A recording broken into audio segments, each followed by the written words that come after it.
조선은 언제부터 여성들을 억압하는 나라가 되었을까? 정도전은 삼봉집에서 다음과 같이 이야기했어. 혼이라면 남자가 여자의 집으로 들어가게 되는데 부인이 자기 부모의 힘을 믿고 남편을 경멸하는 경우가 없지 않으며 교만하고 질투하는 마음이 날로 커져 남편과 반목하게 된다.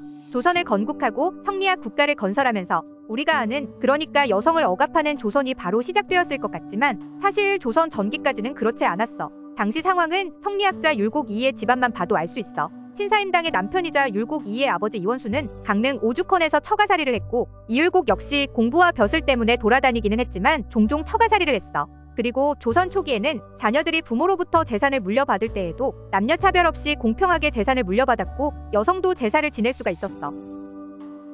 조선 초기는 유교 문화가 사회적으로 스며들지 못했어. 그래서 1434년에 세종은 백성을 교화하고 유교 이념을 보급할 목적으로 삼강행실도를 편찬하였는데 충신, 효자, 연려의 사례를 각 110명씩 총 330명의 행실을 기록하였고 관련된 일화를 목판화로도 그려 넣었어.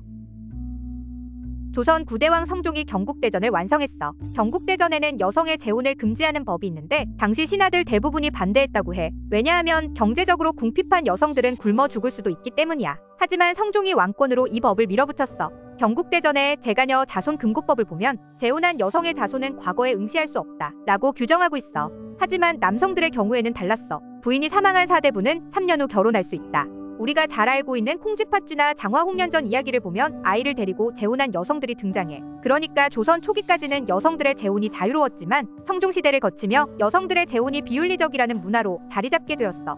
그리고 경국대전에는 내외법이라는 것도 있었는데 요약하면 모르는 남녀가 서로 얼굴을 마주 대하지 못하도록 규제한 법이라고 할 수 있어. 조선 초기까지는 여성들의 외출이 자유로웠으나 내외법이 생기면서 여성들은 밖에 나가기가 힘들어졌어. 그래서 사극에서 종종 보듯이 부득이하게 외출을 할 때에는 장옷으로 얼굴을 가리고 가마를 탈 때도 외부에서 여성의 얼굴을 볼 수 없도록 옥교자를 타고 다니게 됐어. 경국대전을 보면 부녀자가 절에 가거나 산과 계곡으로 놀이를 나가면 장 100대에 처한다 라는 규정이 있을 정도니 조선 중기 이후로 조선이 여성들을 얼마나 억압하는 나라로 변했는지는 충분히 이해하고도 남을 듯해. 정리하면 경국대전에는 재혼금지법, 내외법 등과 같이 여성들을 억압하는 법들이 많았고 조선 후기로 가면서 점점 더 여성들을 억압하는 문화가 자리를 잡게 돼. 뭘 쓰고 계십니까? 내명부를 가르칠 법도를 쓰고 있습니다. 성종의 어머니 인수대비가 만든 내훈이라는 책에는 다음과 같은 내용이 있어. 아내가 비록 남편과 더불어 동등하다고 말하지만 남편은 역시 아내의 하늘이다. 만일 남편이 몹시 화를 낼 경우에는 기다렸다가 기분이 풀렸을 때 다시 가나며 비록 매질을 당한다 하더라도 어찌 원망할 것인가. 참고로 인수대비의 남편 의경세자는 20살의 나이로 요절하였기 때문에 인수대비에게는 남편이 없었어. 인수대비의 내훈에는 다음과 같은 내용도 있어. 며느리가 잘못하면 이를 가르칠 것이고 가르쳐도 말을 듣지 않으면 때릴 것이고 때려도 고치지 않으면 쫓아내야 한다.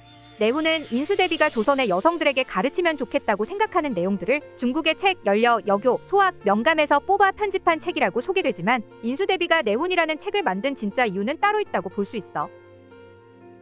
내훈이 편찬된 때는 성종의 할머니 정의왕후가 수렴청정을 끝내고 성종이 직접 나라를 다스리는 시점, 그리고 성종의 정비 공예왕후의 죽음 이후 비어있는 왕비 자리에 성종의 후궁들 중에서 간택을 하려는 시점과 맞물려, 즉 인수대비의 내훈은 단기적으로 내명부의 기강을 바로하고 장기적으로는 아들 성종이 성리학 국가 조선을 다스리는 데 용이하도록 성리학적 여성상을 왕실뿐만 아니라 민간까지 보급하려 한 책이라고 볼 수 있어.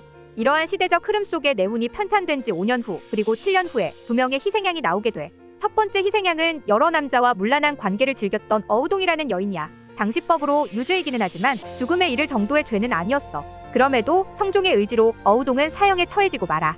성종은 조선의 기본 법전인 경국대전을 완성한 왕인데 성종의 의지로 어우동을 초법적 과잉 처벌한 것은 결국 성리학 국가를 추구하는 성종이 어우동을 본보기로 죽였다고 볼 수 있어.